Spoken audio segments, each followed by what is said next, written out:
e vamos fazendo à medida que fomos estudando.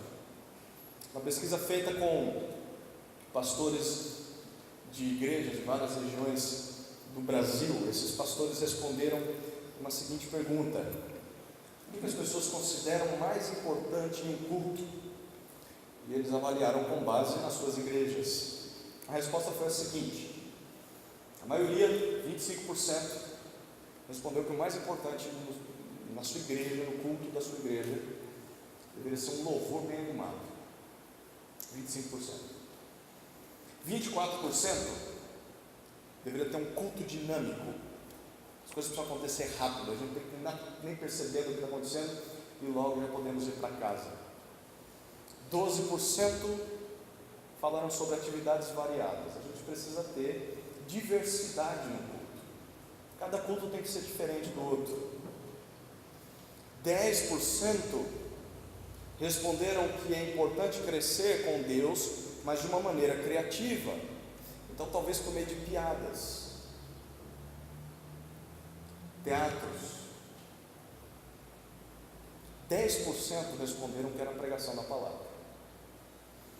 7% disseram que é importante ter pessoas atenciosas na igreja. 7% disseram que deveriam ter um pastor engraçado. Talvez as que responderam isso não tinham um pastor engraçado. 5% disseram que gostariam de um ambiente agradável. Talvez cadeiras acolchoadas, uma pintura bonita, um prédio bem apresentado. Por que há tanta confusão entre os cristãos sobre o que é mais importante em um culto? Por que tanta bagunça? Grande parte da resposta está no fato de que muitos ignoram que esse texto de Efésios 4, versículo 11 até 16, nos ensina.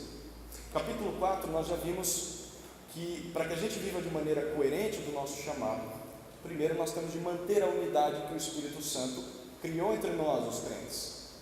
Nós também aprendemos que isso deve acontecer porque nós temos o mesmo Espírito, nós temos o mesmo Salvador, o mesmo Senhor, e temos o mesmo Deus e Pai. Nós somos um em Cristo. Mas apesar de sermos um só corpo, cada um de nós é diferente um do outro, e por isso Cristo nos deu presentes. A gente viu isso semana passada. Esses presentes são homens que nos ensinem a sua palavra, homens que nos ensinam para que possamos aprender a servir uns aos outros e viver em unidade. Então nós vamos estudar esse trecho respondendo 4 perguntas. Se você reparar, a folhinha que nós entregamos aí, na parte de trás nós temos o esboço da mensagem.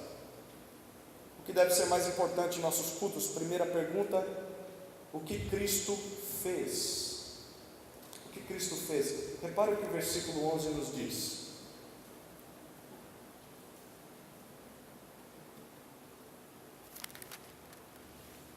E ele designou uns como apóstolos, outros como profetas, outros como evangelistas e ainda outros como pastores e mestres. Paulo está dando sequência ao assunto do que Cristo fez. Se você reparar lá no versículo 8 do capítulo 4, o finalzinho do versículo 8, ele disse que Cristo deu dons aos homens. Agora ele continua esse argumento, e é uma sequência, porque o versículo começa com um E, está vendo aí? É consequência do que veio anteriormente. Ele diz: Cristo deu presentes a todos os cristãos. E que presentes são esses? Ele designou, ele concedeu alguns homens como apóstolos, outros como profetas, outros como evangelistas e outros como pastores e mestres. Em outras palavras, o que ele está querendo dizer aqui: além de nos salvar, Cristo também nos deu pessoas de presente. E aqui Paulo cita ofícios, ministérios, responsabilidades de homens que Cristo deu à igreja. Então, essas pessoas foram dadas para o nosso benefício. Então, diferente do que muitos acreditam, eu respeito a opinião de muitos que acreditam nisso, versículo 11, nós não temos uma referência a dons espirituais. Não é uma referência a dons do Espírito. Paulo está falando de pessoas como dons, pessoas como presentes para a igreja, pessoas entregues por Cristo à igreja, como se elas fossem o próprio dom de Cristo à igreja. Mas que presentes são esses? Que ofícios são esses? Que pessoas são essas? Perceba, a gente vai olhar cada presente de maneira específica. Primeiro presente, os apóstolos. Essa palavrinha aqui poderia ser traduzida como mensageiros ou enviados, pessoas que eram representantes autorizadas de Jesus. É uma referência, sabe quando você vai instalar a TV a cabo na sua casa, quando você tem condições, vem um representante autorizado da emissora ou da empresa. Essa é a ideia de um apóstolo. Um apóstolo é uma pessoa representante de algo ou alguém muito maior do que ela. Quando o apóstolo é citado, é essa ideia. É uma referência ao texto que Paulo está falando aqui, é uma referência aos 12 discípulos de Jesus. Isso porque apostolado como um ofício tinha que ter alguns requisitos, algumas qualificações. A gente não vai abrir lá por causa do tempo, mas é um texto que você pode abrir com mais calma depois. Atos capítulo 1, principalmente versículos 20 a 25, vai nos dizer como deveria ser um apóstolo. Lembra que Judas se suicidou? Alguém deveria tomar o lugar dele. Deveriam ser 12 apóstolos por vontade de Deus. E lá naquele texto em Atos 1 há algumas qualificações. Os apóstolos dizem assim: olha, primeiro tem que ser alguém que acompanhou Jesus e nos acompanhou durante todo o tempo que Jesus esteve nessa terra, no seu ministério, por 3 anos, desde o primeiro dia até o dia da sua morte, desde o batismo de João até a sua ascensão. Essa pessoa tem que ter acompanhado a gente. Segundo, para ser um apóstolo, precisa ter sido testemunha da ressurreição de Cristo. Ela tem que ter visto Jesus ressurreto. Terceiro, tinha que ser alguém escolhido por Cristo. E nessa deliberação dos apóstolos, Matias foi escolhido. Mas a pergunta é de Paulo. Paulo era considerado um apóstolo, mas ele mesmo dizia que era um nascido fora do tempo. Paulo se considerava o menor dos apóstolos. Ele sim viu Jesus pessoalmente. É interessante que depois da sua conversão ele vai para o deserto e passa 3 anos aprendendo pessoalmente com Cristo em Damasco. Isso está registrado em Gálatas 1:21. Então Paulo, ele acompanhou Jesus não os 3 anos do seu ministério na terra, mas 3 anos depois da sua ascensão. Jesus se fez presente a Paulo, revelou coisas a Paulo, ensinou o evangelho a Paulo. Ele viu um Cristo ressurreto e ele foi escolhido por Cristo. Paulo, a própria carta aos Efésios, ele começa dizendo: Paulo, apóstolo de Cristo pela vontade de Deus. Eu sou apóstolo pela vontade de Deus. Por isso, se a gente entender o que é um apóstolo de verdade, nós vamos compreender que é impossível que hajam apóstolos como os do Novo Testamento hoje em dia. Ah, pastor, mas eu conheço um apóstolo, ele é meu primo. Eu conheço um apóstolo, ele é da igreja do lado. Bíblico não é. Ele pode se chamar de apóstolo, ele pode ter pessoas que o chamam de apóstolo, mas apóstolo precisou ter vivido 3 anos com Jesus, visto a sua ressurreição e sido chamado pessoalmente por Jesus. Se você ver um apóstolo por aí hoje em dia, diga para ele que ele já passou da hora, porque já fazem mais de 2000 anos que ele está vivo. Não deveria estar vivo. Primeiro presente foram os apóstolos. Segundo presente são os profetas. E o que eram profetas? Profetas eram porta-vozes de Deus. Profetas eram pessoas que Deus escolhia para anunciar a sua palavra ao seu povo. E diferente do que muitas pessoas pensam quando lembram de profeta, o profeta ele mais pregava a palavra de Deus do que previa o futuro. Por exemplo, se você pegar todos os livros proféticos e lê-los, deveria fazer isso, você vai reparar que 65% dos textos dos profetas, em geral, eles são mais pregações do que predições do futuro. Um profeta ele era conhecido mais pela pregação da palavra do que por dizer o que ia acontecer no futuro. E todos os profetas de Deus escreveram a sua mensagem na Bíblia. É por isso que Judas diz que nós já recebemos a fé que nos foi entregue. Lembra que nós falamos disso na semana passada? Nós falamos que há uma só fé. Não é que todo mundo crê igual, mas é que todo mundo crê na mesma coisa. Temos um só conjunto de fé, um só conjunto de regra daquilo que nós devemos crer. Então na Bíblia nós temos tudo que Deus queria que nós soubéssemos e crescêssemos para que pudéssemos ser salvos e buscar a santificação. Por isso não há mais profetas como ofício hoje em dia.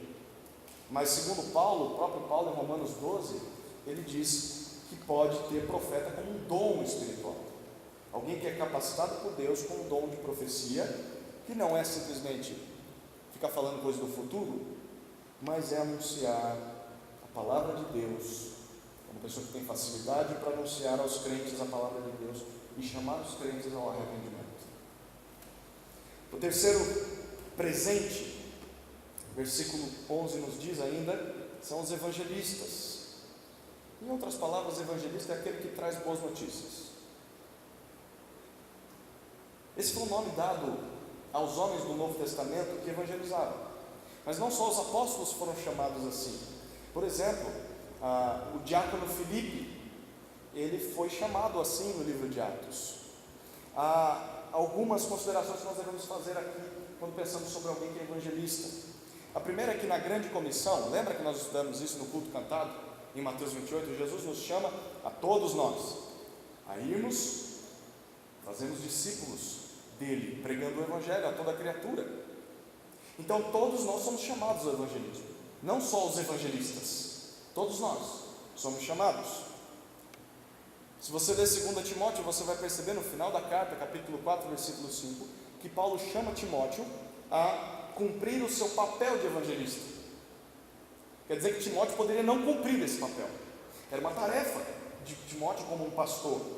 Então o evangelista nada mais é do que alguém que evangeliza, é alguém que prega o evangelho.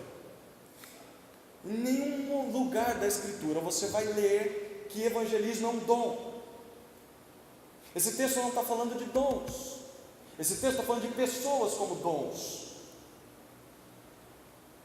É um ofício, é um presente de Cristo à igreja, mas isso não significa que só eles devem evangelizar. Todos nós devemos. Mas graças a Deus que há alguns evangelistas que têm mais ousadia, há alguns que têm mais coragem. Sabe qual a diferença? Aquela pessoa que prega o evangelho até para a parede, se você deixar. E talvez para mim e para você, que às vezes sentimos muita vergonha de falar do evangelho, a diferença é que essa pessoa tem ousadia. Não é que ela tem um dom. A Bíblia nunca disse que é dom. Todos nós somos chamados a fazer isso. Por que ela fala e nós não? Nós deveríamos nos sentir constrangidos e orar por ousadia, por coragem. Todos nós devemos evangelizar. Graças a Deus, porque alguns têm tido mais coragem de fazer isso, porque pessoas têm sido salvas. Quarto presente, final do versículo 11: pastores e mestres. Espera aí, José, mas são duas palavras. Tá bom, são duas palavras, mas na língua em que esse texto foi escrito, na língua grega, uma palavra está ligada à outra. Literalmente é como se Paulo estivesse escrevendo pastor / mestre. Quase ele cria uma só palavra com essas duas. Pastor é aquele que lidera. Pense num pastor de ovelhas, pense no Salmo 23. Tem um texto do Salmo 23 que é fantástico, versículo 4. Ainda que eu ande pelo vale da sombra da morte, não temerei mal algum, porque tu estás comigo. Tua vara e teu cajado me consolam. Pastor é aquele que acompanha a ovelha no momento mais difícil da sua vida, no momento em que ela erra. Ele disciplina, mas ele traz o consolo, ele guia, ele conduz, ele protege, ele ama, ele faz carinho, ele disciplina quando é preciso. Mestre, a palavra diz que é um professor, é aquele que doutrina pessoas, é aquele que ensina coisas às pessoas. Então, pela maneira com que esse texto está sendo escrito por Paulo, o que ele está dizendo é o seguinte: essas duas funções devem andar juntas. Um pastor é mestre e um mestre é pastor. Como um presente de Cristo à igreja, os dois vão ser um só. Em resumo, o que Cristo fez? Cristo deu à igreja homens como presentes para que a igreja fosse ensinada. Mas perceba que dos 4 tipos de ofícios que Paulo cita, eu estou falando para vocês que apóstolos e profetas não são mais válidos hoje. Por que não são mais válidos como ofícios? Abra sua Bíblia em Efésios capítulo 2, versículo 20, uma página atrás aí. Capítulo 2, versículo 20.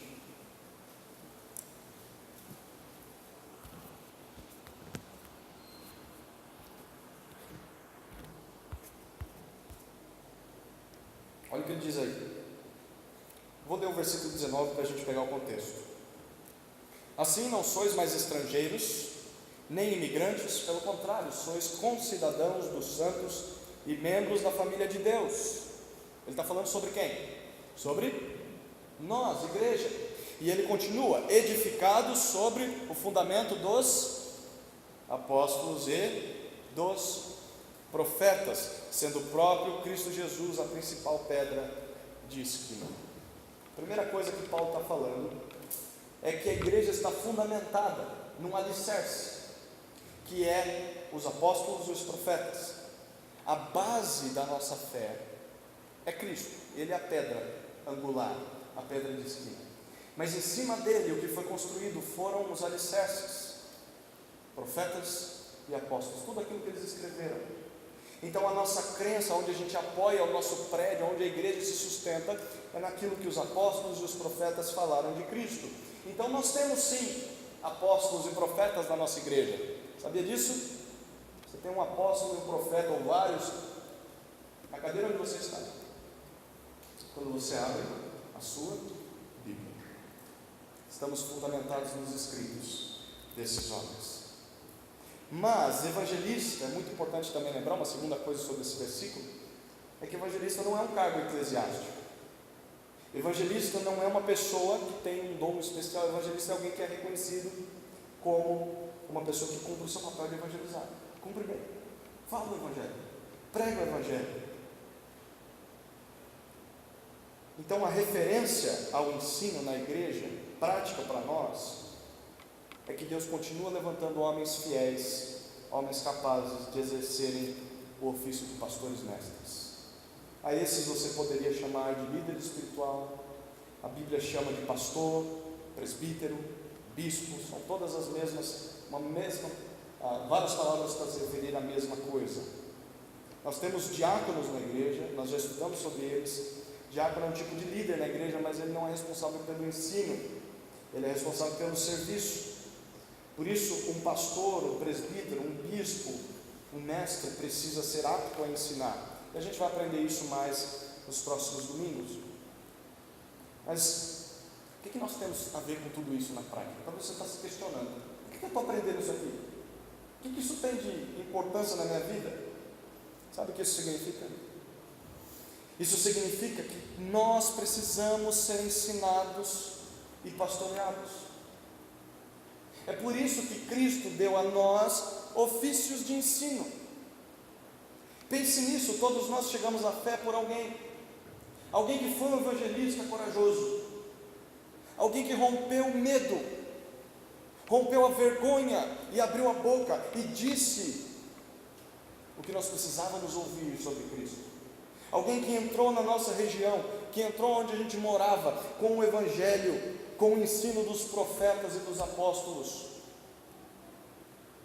E se algum dia nós dermos ouvidos à mensagem desse evangelista, nós cremos no evangelho, todos nós precisamos de alguém que nos pastoreie e nos ensine a palavra de Deus constantemente.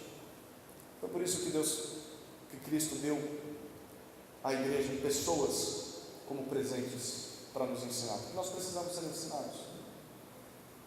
Querido, a doutrina faz parte da vida cristã. Eu sempre falo para os jovens. Esses dias o Nael e a Sara foram em casa. Cadê? Vocês saíram de lá com o quê? Com um livro. Eu vi eles por 5 minutos, porque eu cheguei e eles já estavam indo embora. Falei: peraí, rapidinho. Fui lá na livraria, peguei. Tem que ler. Não acredito, tem que ler livro. Tem. Eu gosto de dizer isso para jovem: Deus quer que você leia, não jovem, mas crente. Se você é crente em Jesus, Deus quer que você seja um leitor, sabia? Sabe por quê? Porque Ele te deu um livro, quer que você aprenda, quer que você estude. A doutrina faz parte da vida cristã, a pregação da palavra é fundamental para o nosso crescimento. Não existe cristianismo sem doutrina, não existe vida cristã sem pregação, sem Bíblia. A prática precede a doutrina. Então você não pode dizer que é um cristão se você não se alimenta da palavra. A palavra é quem te orienta no que você deve crer. A palavra te orienta no que você deve fazer, sobre quem é Deus, sobre quem é você, sobre quem são os outros. Por isso você precisa lembrar que Deus quer que você aprenda a palavra dele. Nós devemos ter vontade de aprender, mesmo que às vezes pareça ser chato. Em resumo, os nossos cultos tomam a maior parte de ensino. Você senta, ouve uma prédica e um texto sendo explicado. Mas por que isso tem que acontecer? Porque é por meio da pregação que Deus fala com a gente. É por meio do texto que Ele inspirou que Ele fala conosco. É por isso que nós gastamos tempo estudando isso. É por isso que Deus deu pessoas para nós, como presentes, que estudem a palavra e nos tragam todo domingo um alimento espiritual. Mas nós também devemos não esperar chegar só no domingo para ter tempo com a palavra. Nós precisamos separar tempo durante a nossa semana para isso. Um dos primeiros teólogos depois da igreja primitiva, Agostinho de Hipona, já ouviu falar sobre ele? Agostinho de Hipona, ele dizia assim: se você crê somente naquilo que gosta do Evangelho e rejeita o que você não gosta, não é no Evangelho que você crê, e sim em si mesmo. Se você escolhe o que você quer crer e rejeita o que não quer crer, você não crê no Evangelho, você não crê na doutrina, você crê em si mesmo. É por isso que nós precisamos da base da fé, nós precisamos crer na Escritura, porque senão nós vamos crer em qualquer outra coisa. E no fim das contas, nós vamos crer em nós mesmos. Você vai amar do jeito que você acha ser certo. Você vai imaginar a Deus conforme que a sua cabeça mandar. Você vai tratar as pessoas como você acha que deveria tratar as pessoas. Sem palavra nós somos nada. Nós somos igual às pessoas que não conhecem a Cristo. Segunda pergunta: com que objetivo Cristo fez isso? Com que objetivo? Olha o versículo 12. Tendo em vista o aperfeiçoamento dos santos para a obra do ministério e para a edificação do corpo de Cristo. Qual é o propósito? Qual é o objetivo de Cristo ao nos dar pessoas que nos ensinem a palavra dele? Paulo disse que ele fez isso tendo em vista, tendo o fim, o objetivo de aperfeiçoar os santos, capacitar os santos, preparar os santos. Mas a pergunta aqui é: se nós já somos santos, por que nós precisamos de aperfeiçoamento? Já parou para pensar nisso? Um santo não precisa de aperfeiçoamento, ele já é santo. Santo, a palavra não significa só alguém que não peca. Ela tem um outro significado também. É alguém separado por Deus e para Deus. Eu gosto sempre de pensar nessa ilustração. Se você compra uma peça de carne, isso aconteceu muito na minha infância. Minha mãe pegava uma bela peça de carne, bela, pequena, e fatiava aquela peça de carne em pedaços menores. Colocava em saquinhos e colocava no congelador. Segunda-feira tinha o seu saquinho. Ela abria, fritava e nós comíamos. Não podia comer o da terça-feira. Na terça-feira ela abria o saquinho da terça-feira. Então você faça isso em casa. O que você está fazendo é santificando a sua comida. Quando você escreve segunda, terça, quarta, você está separando aquele saquinho de carne para o próximo dia.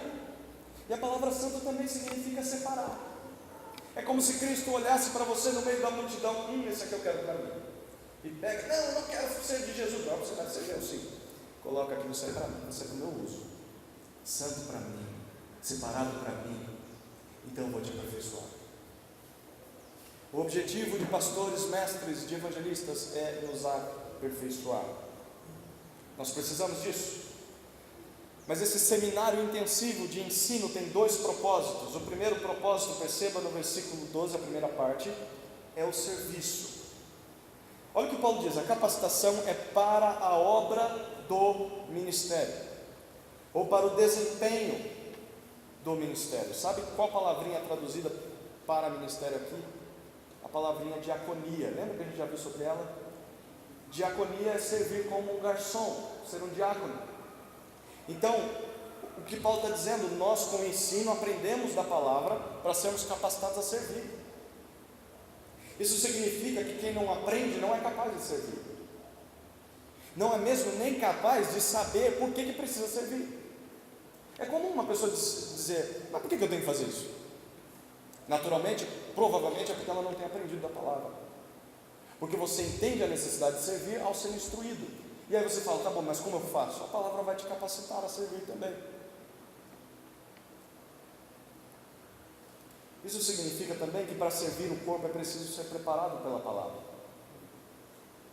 Você não pode começar a querer fazer as coisas na igreja sem ao menos saber o que se deve fazer na igreja. Tem muita gente bem intencionada nesse mundo, mas fazendo coisas erradas na igreja. Mulheres ocupando papel que não deveriam estar ocupando na igreja. Homens deixando de ocupar o papel que deveriam estar ocupando. Pessoas fazendo coisas erradas na igreja porque não sabem como fazer. É por isso que Paulo diz: você não pode fazer as coisas do seu jeito, você tem que fazer do jeito de Deus. E para isso você precisa ser ensinado na palavra. É por isso que a palavra está aqui. Esse é o primeiro propósito: serviço. Segundo propósito do aperfeiçoamento dos santos, o texto continua, é para a edificação. Olha o que o Paulo diz: para a edificação do corpo de Cristo, para construir, para promover crescimento de cada um e de todos. Perceba o que Paulo está querendo dizer aqui. Ninguém promove crescimento de si mesmo. Ele está falando a edificação do corpo. Você promove o crescimento do outro, e o outro promove o seu crescimento. Isso significa, por exemplo, que eu não posso amanhã desistir de ser pastor, desistir desse negócio de igreja, falar: quer saber, eu acho que eu tenho dom do ensino, eu prego muito bem para mim mesmo, então eu acho que eu vou mais para a igreja. Não preciso mais sentar e aprender a palavra. Eu vou pegar a Bíblia, vou olhar para o espelho e vou começar a pregar para mim mesmo. Porque eu vou ser edificado com a minha própria mensagem. Eu posso fazer isso? Paulo está dizendo: não. O ensino é para edificar os outros, e os outros vão edificar a você que está ensinando. Um pastor mestre sem igreja, ele não pode ser edificado e nem pode promover edificação. Então você não pode dizer assim: eu não preciso ir ao culto, eu mesmo vou pregar para mim, eu tenho crescido na fé sozinho, eu não preciso de igreja. Se você diz isso, você não tem sido capacitado pela palavra para edificar. Na verdade, você não entendeu ainda como é que se cresce na vida cristã. Cristo deu os dons de ensino a nós para que nós desempenhássemos os nossos dons de serviço. Nós precisamos ser treinados para aprender a servir. Nós precisamos ser ensinados para crescer, para poder promover o crescimento dos outros. Isso significa que você só vai ser um membro útil no corpo se você estiver sendo aperfeiçoado pelo ministério do ensino. Lembre-se disso. Pela pregação da palavra, eu e você aprendemos a servir, nós aprendemos como crescer. Mas o nosso papel não é ficar só sentado no banco ouvindo. Nosso papel é ouvir, é aprender e é começar a colocar em prática. Nós aprendemos para servir e nós servimos para crescer juntos. Por isso eu queria que você lembrasse disso. Você precisa aprender. Você é incompleto. Você e eu somos despreparados. É necessário que nós nos alimentemos para crescer. E crescer significa começar a fazer, começar a servir. E você só vai saber qual é o seu dom, os seus dons, se você for experimentado em todas as áreas. Não fique sentado esperando um anjo branco aparecer e falar: ó, quero que você sirva nessa área. Está vendo a necessidade? Vai lá e começa a servir. Só assim você vai crescer e promover crescimento. Eu quero propor algumas perguntas para todos nós nesse momento. O que eu estou esperando para começar a aprender mais? O que eu estou esperando para servir mais?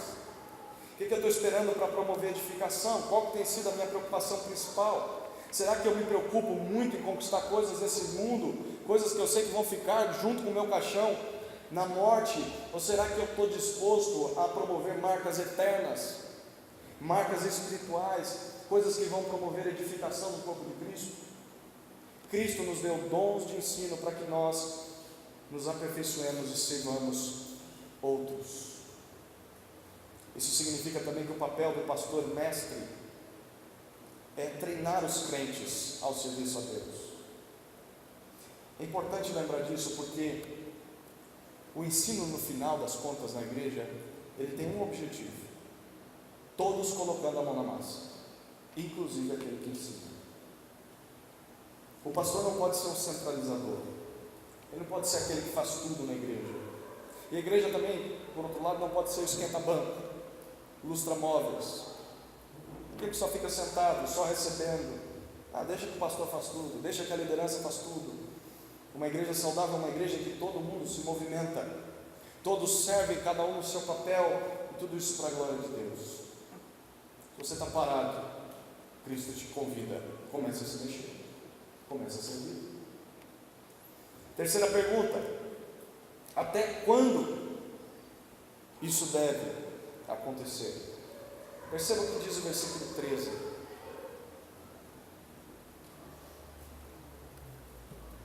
Até que todos cheguemos à unidade. Unidade da fé e do pleno conhecimento do Filho de Deus, ao estado de homem feito, à medida da estatura da plenitude de Cristo. Até quando eu vou precisar ser ensinado para servir uns aos outros? Até quando eu tenho que aprender para edificar o outro? Até quando eu vou servir?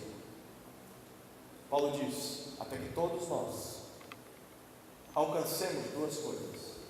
Primeiro, até que todos cheguemos à unidade. Até que todos nós cheguemos ao consentimento único, à unanimidade. Espera aí, significa então que todos nós devemos ser iguais em tudo? Então todo mundo vai ter que vestir a mesma roupa, todo mundo vai ter que ter o mesmo corte de cabelo, todo mundo vai ter que falar as mesmas coisas, todo mundo vai ter que ter os mesmos gostos. Isso é impossível, né? Paulo não está falando que é unidade em qualquer coisa. Perceba o que o texto diz: unidade em duas áreas. Unidade primeiro na fé. Lembra? Unidade na convicção da verdade, na confiança naquilo que Deus promete, no conjunto de doutrinas que Ele nos deu. O objetivo de ensino na igreja é para que todos nós venhamos a crer nas mesmas coisas sobre Deus. Todos nós venhamos crer nas mesmas coisas sobre Jesus, sobre o Espírito Santo, sobre a salvação, sobre o pecado, sobre nós mesmos. Todos nós devemos crer na mesma coisa, é por isso que temos ensino. Por isso que todo mundo tem que ouvir a mesma coisa. Por isso que crianças precisam ouvir a mesma coisa que adultos, porque crianças precisam crer na mesma coisa que os adultos. Não há evangelho mais simples para crianças serem salvas. É o mesmo Jesus que morreu pelo adulto, morreu pela criança. Mas como eu faço isso? Você pode adaptar a linguagem, mas a mensagem é a mesma. Unidade na fé. Mas a segunda área dessa unidade é no pleno conhecimento do Filho de Deus. Pleno conhecimento traz a ideia de um conhecimento preciso, correto a respeito de Jesus. É você conhecer Jesus de maneira plena, de uma maneira inteira, de uma maneira correta, sem erro. Aí você diz: eu já conheço a Jesus assim. Eu li um livro de teologia sistemática, eu fiz seminário, eu já fui no Palavra da Vida, eu já tive uma EBD sobre isso, eu já dei aula sobre isso. Ok, mas não é só você sozinho. Até que todos cheguemos à unidade no pleno conhecimento do Filho de Deus. Se você sabe muito de Cristo, você deveria trabalhar para que o seu irmão que não sabe conheça o que você sabe. Todos conhecendo a Jesus de uma maneira igual. Em segundo lugar, Paulo disse que nós devemos ter ensino até que todos cheguemos à maturidade. Olha o que ele diz no final do versículo 13. O nosso alvo é chegar à perfeita varonilidade. A ideia aqui é ser homens e mulheres maduros, feitos, completos, e à medida da estatura da plenitude de Cristo, o tamanho da altura da perfeição de Cristo. Eu fui na casa do Reinaldo, cadê o Reinaldo? E vi lá na parede um desenho do crescimento do Paulinho. E é legal ver isso, né? Os riscos na porta. Ver quanto tempo está crescendo. O que Paulo está dizendo aqui, está vendo o risco lá em cima, bem longe. É o tamanho de Cristo. Ele não quer que a gente fique só olhando e contemplando a perfeição dele. Ele quer que a gente cresça para chegar naquela estatura, todos juntos. Não é só o pastor que vai subir, todos juntos. Mas como, pastor? Pelo ensino, pelo serviço. Se todos nós vivemos esse texto, esse é o alvo.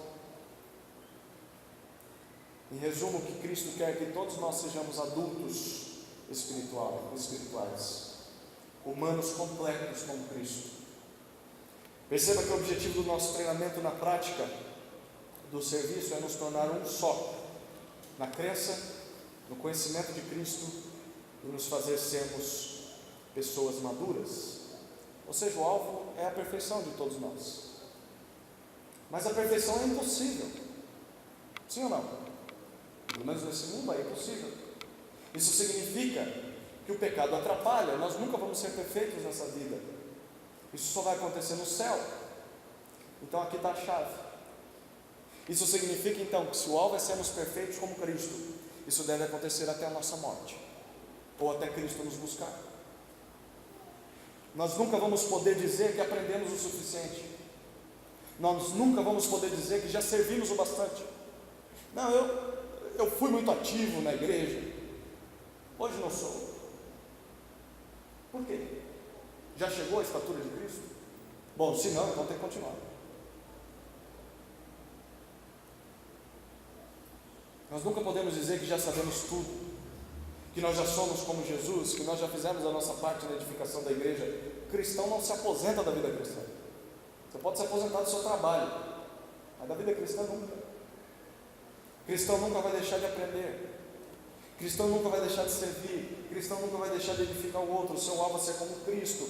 E para ser como Cristo, o cristão deve fazer isso. Deve aprender, deve servir e deve edificar. Por isso eu queria te desafiar. Não diga que você chegou a um nível especial de espiritualidade, um nível superior de vida cristã. Mesmo que isso seja verdade, o que é impossível, mas vamos supor que você já aprendeu muita coisa, já venceu muito pecado, chegou num nível assim, bom, legal, ok, mas você deveria ajudar os seus irmãos a chegar nesse mesmo lugar. Você deveria descer esses degraus, pegá-los pela mão e ajudá-los a caminhar, porque o objetivo é que todos nós sejamos iguais na fé e no conhecimento de Cristo. Isso significa também que você deveria parar de fugir do corpo de Cristo. Ensino e serviço são duas palavras essenciais na vida cristã. Não dá para você ser crente sem esses dois. Não dá para você glorificar a Deus, andar de modo digno só com ensino, mas sem serviço. Não, sei muito de teologia. Mas também não dá só para você viver com serviço sem ensino. Não, eu faço tudo na igreja, a vida toda torta, nem sabe no que acredita. Por que você faz tudo isso? Não sei, isso é que eu estou fazendo aqui. Não dá para viver só num dos dois lados. Por isso, se você não aguenta a igreja ser dessa forma, eu tenho que aprender, eu tenho que servir, você precisa saber que a igreja nunca vai mudar, porque foi assim que Deus a planejou. Então, se foi assim que Deus a planejou, nós devemos manter assim. Interessante, porque muitas igrejas hoje têm tentado mudar isso aqui. Muitas igrejas estão focando em outras coisas, estão focando em louvores, estão focando em milagres, em curas, em diversão, passeios, shows, programas, piadas. E tudo isso pode ser até muito legal em outros contextos, mas não é o propósito da igreja. A igreja não foi planejada por Deus para esse propósito. Isso não é o primordial. Isso não vai levar a igreja para o lugar onde ela tem que chegar. Por isso eu queria que você avaliasse o seu coração e respondesse para si mesmo: que tipo de igreja você procura? Você procura uma igreja que te satisfaça? Você procura uma igreja como um clube ou como um parque de diversões em que você paga a mensalidade todo final de mês para poder ter benefícios? Poxa, mas já dou meu dízimo, por que não tem isso aqui na igreja? Já fazia tempo, eu tinha que ter economizado para comprar essa mesa de jogo. Deveriam bancar o meu acampamento. Você está entendendo a igreja talvez errado. Que tipo de igreja você procura? Uma igreja que você gosta? Uma igreja que faça passeios legais, que tenha atividades diferentes a cada semana, talvez atividades iguais às que o mundo promove. Você quer um show? Você quer uma balada? Você quer uma festa? Você quer luzes piscando? Sabe que a igreja que você procura deveria ser a igreja que Deus planejou. Deveria ser uma igreja, primeiro, que ensina a palavra. Deveria ser uma igreja, segundo, que te leva a servir ao corpo. Deveria ser uma igreja, terceiro, que promove edificação. Se não for assim, você deveria parar de procurar, porque o que você está procurando não é igreja. Uma igreja assim tem potencial e capacidade de te fazer amadurecer em Cristo, e essa é a igreja que nós devemos ser. Quarta e última pergunta: por que isso deve acontecer? Por quê? Versículos 14 a 16. E se eu não quiser viver dessa maneira, pastor? E se eu não quiser buscar esse alvo? Olha, quais seriam os efeitos de eu não estar numa igreja assim? Quais seriam os resultados se eu não quiser mais aprender, se eu não quiser mais servir, se eu não quiser mais edificar o meu irmão? Qual que é o problema de eu ser um cristão medíocre? Qual é o problema de eu ser um cristão mediano, um cristão que só se converteu, mas que nunca cresceu na fé? Nesse texto aqui, Paulo nos dá duas razões do que nós devemos buscar esses ideais. Primeira razão, versículo 14, o primeiro motivo: para não sermos como meninos. Olha o que ele diz no verso 14: para que não sejamos mais inconstantes como crianças, levados ao redor por todo o vento de doutrina, pela mentira dos homens, pela sua astúcia na invenção do erro. A ideia aqui de Paulo é que nós precisamos ser aperfeiçoados para não ser mais como crianças, como meninos. A palavra aqui é para uma criança menor de idade, um infante, uma criança inexperiente. Perceba que o ensino na igreja, olha o que ele diz, serve para que não sejamos mais assim. O que isso significa? Que ou nós somos assim, ou nós éramos assim. Mas o objetivo é que não sejamos mais assim. Se nós não aprendemos, e se nós não nos aperfeiçoamos para servir ao corpo, nós nunca vamos ser maduros como Cristo, mas pelo contrário, nós seremos totalmente juvenis, totalmente tolos, totalmente imaturos. Sabe aquele tipo de pessoa que não amadurece na fé? Sabe aquele tipo de pessoa que não cresce, que parece que parou no tempo, que se contenta com um pouquinho, o pouquinho que aprendeu, não quer mais crescer? Não, isso aqui para mim está bom. Essa pessoa pode até dizer que isso não tem problema, pode dizer que Deus a ama, pode dizer que ela é salva, e tudo bem. Paulo não está entrando nesses méritos. Paulo não está dizendo que quem não amadurece é menos amado por Deus, não é salvo, mas ele está dizendo que isso é um problema. O problema é que essa pessoa não desfruta de tudo que a igreja significa. Essa pessoa não experimenta a vida cristã na sua plenitude. Ela vive apenas no nível raso da fé. Mas não só isso, perceba, essa pessoa faz mal para todo o corpo, porque nenhum corpo vive bem sem um de seus membros. Já ficou enfermo de uma das suas mãos? Já teve o pé quebrado? Já teve um corte em algum dedo? Você funcionou normalmente? Conseguiu trabalhar normalmente? Sim ou não? Dificilmente. Nós sentimos com um membro que é lesado. Então, quando uma mão para de funcionar e ela fica presa, a outra vai ter que trabalhar por dois. Vai ter que fazer o trabalho dela e mais a da mão esquerda que estava ruim. E isso acontece na igreja.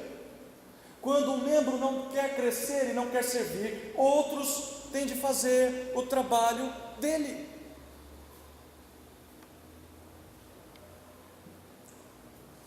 Por isso que geralmente as pessoas acham que é só o pastor que deve estudar a Bíblia. Eu acho que é só o pastor que deve visitar os irmãos.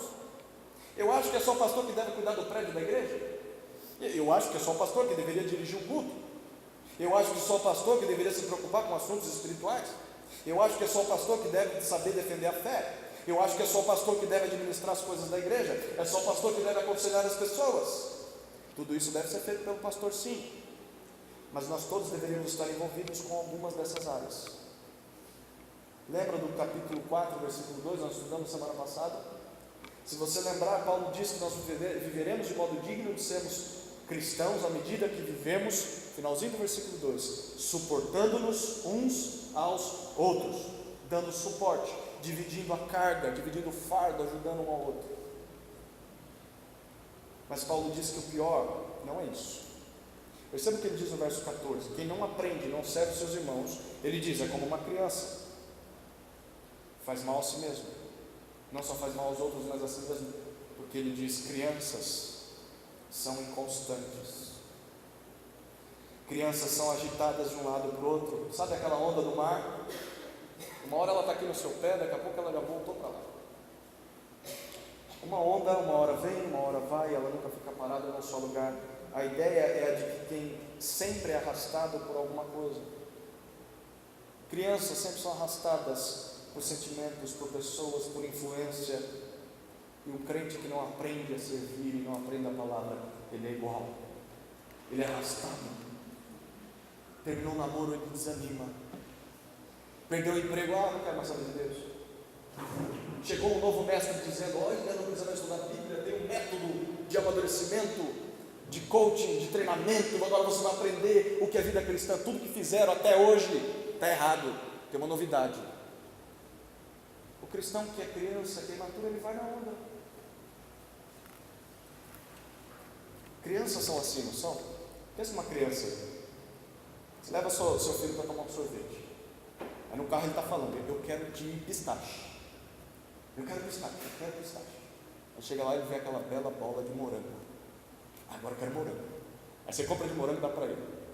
Eu queria de chocolate. Ele não é assim? Criança não é assim? Inconstante, uma hora que é uma coisa, outra hora que é outra. Quero jantar. Tá, quer jantar? Não estou com fome. Então vou guardar a janta. Estou com fome agora. Criança é inconstante.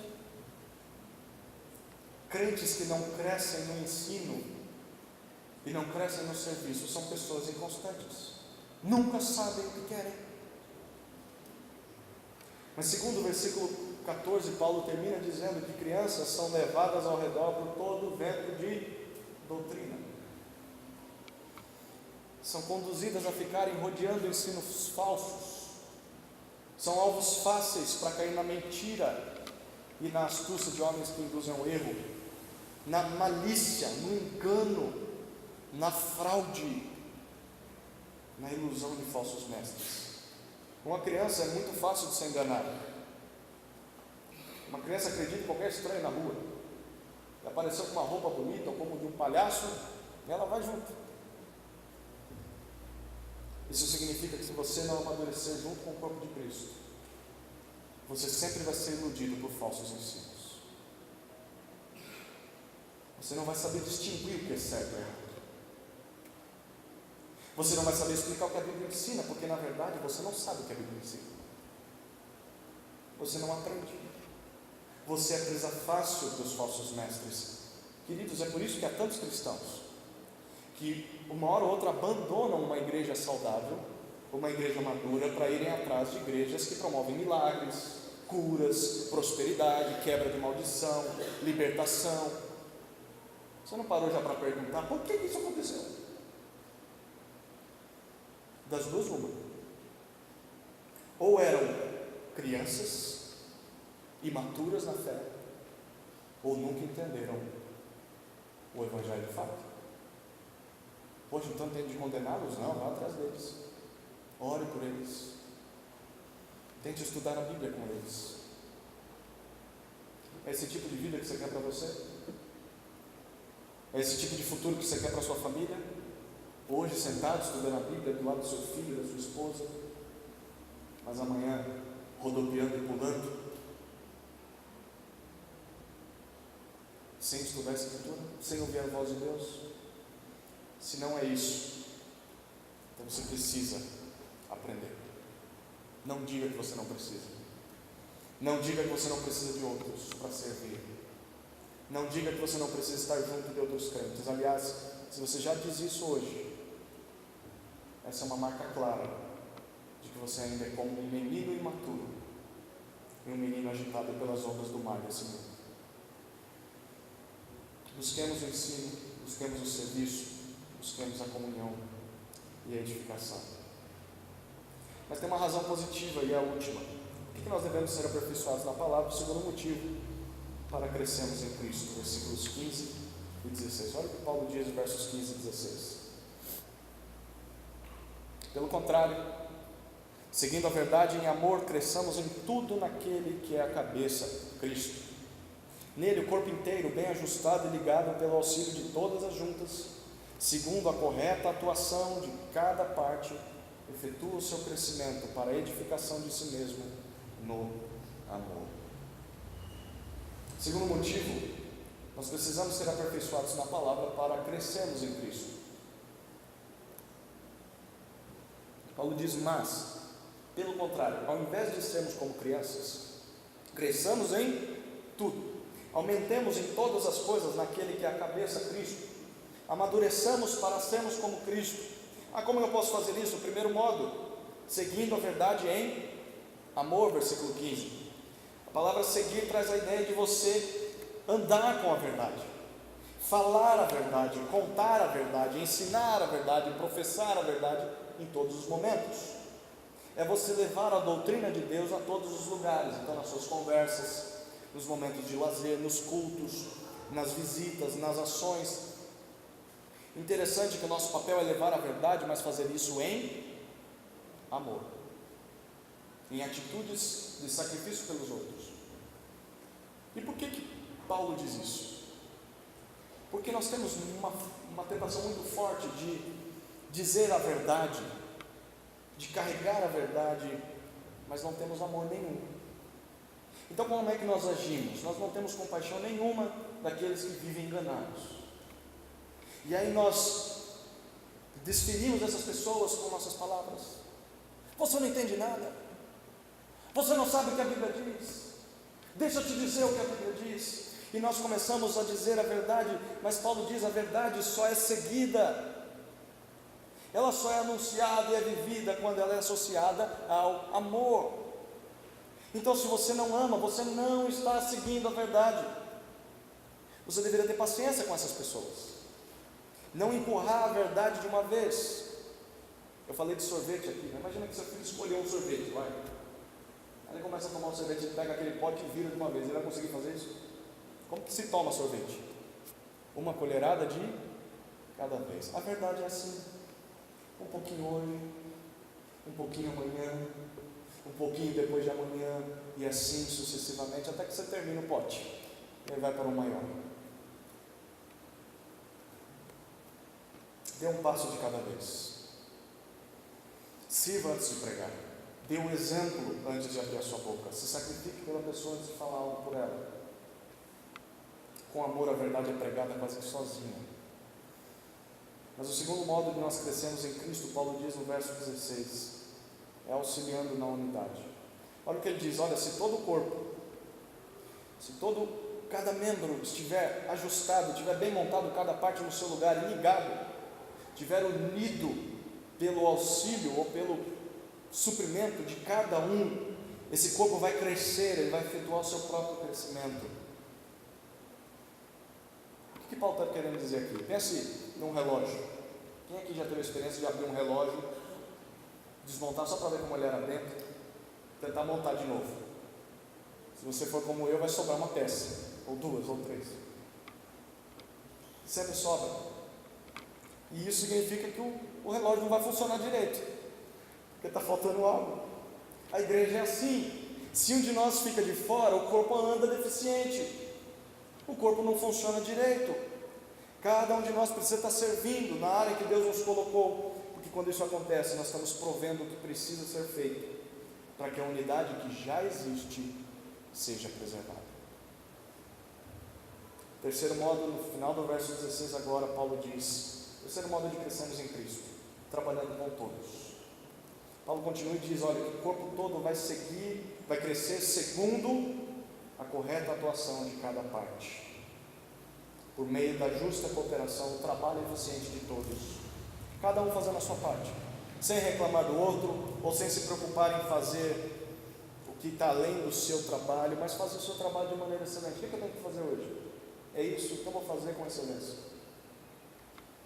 Se nós vivemos assim, Paulo termina e diz: o corpo todo efetua o seu próprio aumento, o corpo promove o seu próprio progresso para a edificação de si mesmo em amor. Ou seja, se você primeiro seguir a verdade em amor, Segundo, auxiliar na unidade. E terceiro, trabalhar com todos. Você mesmo vai ganhar. Na verdade, não só você, mas todo o corpo vai crescer. E isso em amor. Eu gostei de citar crianças hoje. Imagina a pessoa que você mais ama nesse mundo. Ou uma das. Vai. Seu filho, sua esposa, seu marido, seu avô, seu pai. Não tem coisa mais gostosa de você ver quem você ama crescer, amadurecer, ter do bom e do melhor, ser feliz, ser satisfeito, chegar a ser um adulto perfeito. Sim ou não? É gostoso ver isso. Queridos, se nós amamos a Cristo, nós amamos nossos irmãos. E nós queremos o melhor para nossos irmãos. Se nós amamos a Cristo, nós vamos amar a nós mesmos. E nós queremos também o melhor para nós mesmos. E o melhor para nós, e o melhor para nossos irmãos é a edificação. E a edificação só vai acontecer quando nós aprendemos da palavra e quando nós servirmos ao corpo com os nossos dons e talentos. Então, o mais importante na igreja, no culto cristão, não é um louvor animado, não é um culto dinâmico. Não são atividades, não são piadas ou um pastor engraçado, mas é a pregação fiel da palavra de Deus. É por meio da pregação fiel da palavra de Deus que Deus nos revela a sua vontade. É por meio dela que nós somos ensinados, treinados e capacitados para servi-lo. Eu espero que esse texto que nós estudamos tenha mexido com você. Eu espero que tenha te desafiado a avaliar a sua caminhada cristã. Espero que tenha servido para te acordar sobre a unidade que a igreja tem. E tenha sido útil para que você despertasse para aprender mais a palavra, para servir mais. Eu queria dar duas palavras finais. A primeira é se você já é crente. Você já é um crente no Senhor Jesus. Eu quero te desafiar a não ser mais simplesmente um sobrevivente cristão. Aquele que vai aos cultos de vez em quando, aquele que vive sempre sem ar, sempre sem tempo, sempre sem energia, sempre sem saúde espiritual, sem ânimo, sem vontade, sem perspectiva, sem compromisso, aquele que vive atolado por urgências, aquele que vive atolado de desejos mundanos, sempre compromissos inúteis. Deus te convida a ser um crente vivo, um crente que aprende dele, um crente que serve o corpo, um crente que cresce como uma árvore bem cuidada no jardim, um crente que queima como uma brasa numa fogueira, que marcha firme junto com o exército, rumo à batalha. Deus quer te ver sendo parte do corpo vivo de Cristo. Foi para isso que Ele te salvou. Alguém vivo não fica parado, alguém vivo se move, cresce, ama, serve. Por isso, se você foi alcançado por Cristo, saia dessa mediocridade. Não diga que é impossível, é possível, o texto diz que é. Dependa dele para isso. Mova-se. Mas se você ainda não é crente, ou você vive como um descrente, se tudo isso que você ouviu te deixou fascinado, te deixou vibrante e com uma impressão, uau, eu quero esse negócio, eu quero sair de um patamar raso, eu quero vida, eu quero crescimento, eu quero amor, eu quero amar, eu quero luz, eu quero fogo dentro do meu coração, eu quero Deus, eu quero Cristo. Cristo te diz que você precisa se arrepender dos seus pecados, porque você está morto sem Ele. A sua vida não vai mudar nada se você não crer nele como seu dono, como seu Senhor. Você vai continuar perdido se você não crer nele como seu Salvador. Por isso faça isso. A graça te convida. A graça de Deus diz: venha e viva perto daqueles que me amam, e você vai amadurecer. Amém?